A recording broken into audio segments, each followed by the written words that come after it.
بسم اللہ الرحمن الرحیم۔ السلام علیکم دوستو، عابد الرحمن پروگرام ایسا کیوں ہے میں حاضر خدمت ہے۔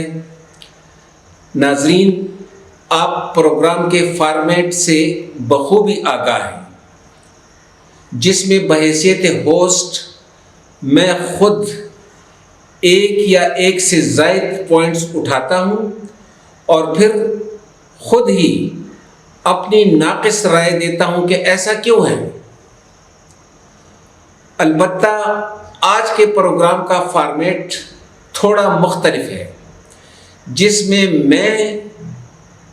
میں آپ سے ابتدا ہی میں ایک بہت ہی آسان سا سوال پوچھوں گا،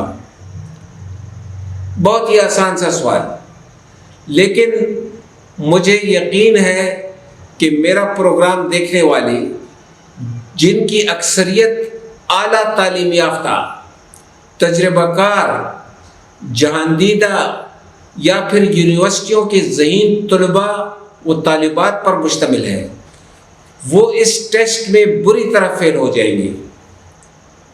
تو میں فوراً اس سوال کی طرف آتا ہوں، جس کے متعلق میں پھر بتا دوں کہ وہ بہت ہی آسان سوال ہے، لیکن ساتھ ہی میرا یہ دعویٰ ہے کہ آپ میں سے بمشکل 1% دوست اس کا صحیح جواب دے پائیں گے۔ تو دوستو، سوال یہ ہے کہ 1 سال پہلے، یعنی گزشتہ سال اکتوبر کے اس آخری ہفتے میں آپ کی بڑی ورریز اور خدشات کیا تھیں جو آپ کو پریشان کیے ہوئے تھیں؟ مثلاً نوکری حاصل کرنے کی فکر، نوکری یا کاروبار کے معاملات، کوئی مالی پریشانی، بچوں کا کوئی مسئلہ، انٹرویو یا ٹیسٹ دینے کی پریشانی وغیرہ۔ مجھے یقین ہے کہ آج وہ پریشانی یا پریشانیاں آپ کو بالکل یاد نہیں، بلکہ آپ کو نئی قسم کی کوئی پریشانی لاحق ہوگی، اور زندگی میں ایسا ہزاروں مرتبہ ہوا ہوگا۔ یعنی جس مسئلے کو کچھ عرصے پہلے آپ نے ذہن میں رکھ کر پریشانی کا سامنا کیا، وہ مسئلہ چند دنوں بعد خود ہی ختم ہو گیا، یا پھر آپ نے اسے کامیابی سے حل کر لیا۔ لیکن اس دوران ہم اپنی نیند، آرام، ذہنی سکون اور صحت کو نقصان پہنچا چکے ہوتے ہیں۔ ان پریشانیوں کے دوران بھی ہم نے نئے کپڑے اور پرتعیش کھانے بھی کھائے ہوں گے، نئے کپڑے پہنے ہوں گے، لیکن ہم کل کی پریشانیوں کو سر پر سوار کر کے ان کپڑوں اور پرتعیش کھانوں سے صحیح معنوں میں لطف اندوز نہیں ہوئے ہوں گے۔ اس کے برعکس وہ شخص جو اپنی پریشانیوں کو اپنے پاؤں تلے رونتا گیا ہو، وہ روکھی سوکھی کھا کر بھی خوش اور سرشار رہا ہوگا۔ دراصل پریشانیوں کی مثال اس جھولے کی طرح ہے، سوئنگ جسے ہم کہتے ہیں، جھولا، جس پر ہم بیٹھ کر ہوا میں چند فٹ اوپر اٹھتے ہیں، آگے جاتے ہیں اور پھر واپس اسی جگہ آ جاتے ہیں۔ اس لیے پریشانیوں کے اس جھولے پر بیٹھنا ہی نہیں چاہیے، اور نہ ہی ہر چھوٹے بڑے مسئلے کو زندگی اور موت کا سوال بنانا چاہیے۔ پریشان رہنے کی ایک دوسری مثال ناقص خوراک کی طرح ہے۔ ناقص خوراک صحت کو برباد کرتی ہے۔ میڈیکل سائنس اس بات پر متفق ہے کہ غم اور پریشانیاں جسم کو، دماغ کو اور معدے کو، یعنی کہ ہمارے پیٹ کو، ان کے لیے سب سے بڑا زہر ہے۔ مستقبل کی پریشانیوں سے بچنے کا حل اگر کوئی ہے،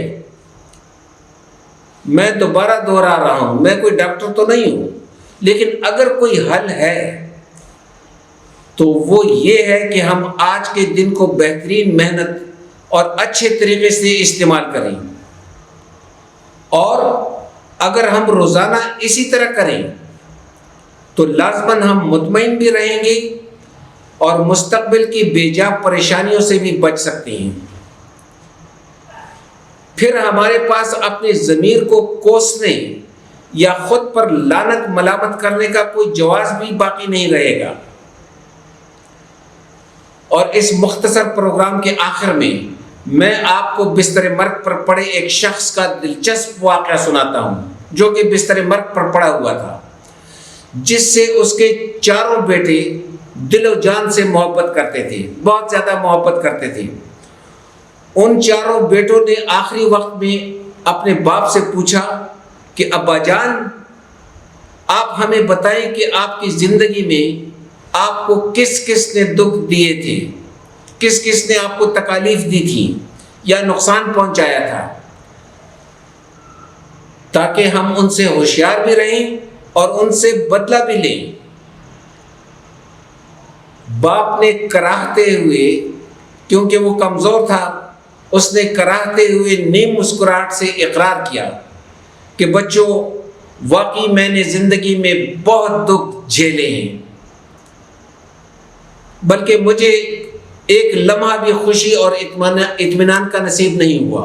اس نے اقرار کیا، لیکن اس نے کہا کہ اس کی وجہ میرا کوئی دشمن نہیں تھا، بلکہ وہ تفکرات اور پریشانیاں تھیں جن کا نہ کوئی وجود تھا اور نہ ہی مجھے کبھی وہ پیش آئیں، نہ ہی میں نے ان کا کبھی سامنا کیا، لیکن میں ہمیشہ انہیں اپنے ذہن میں بٹھائے رکھتا تھا ہر وقت۔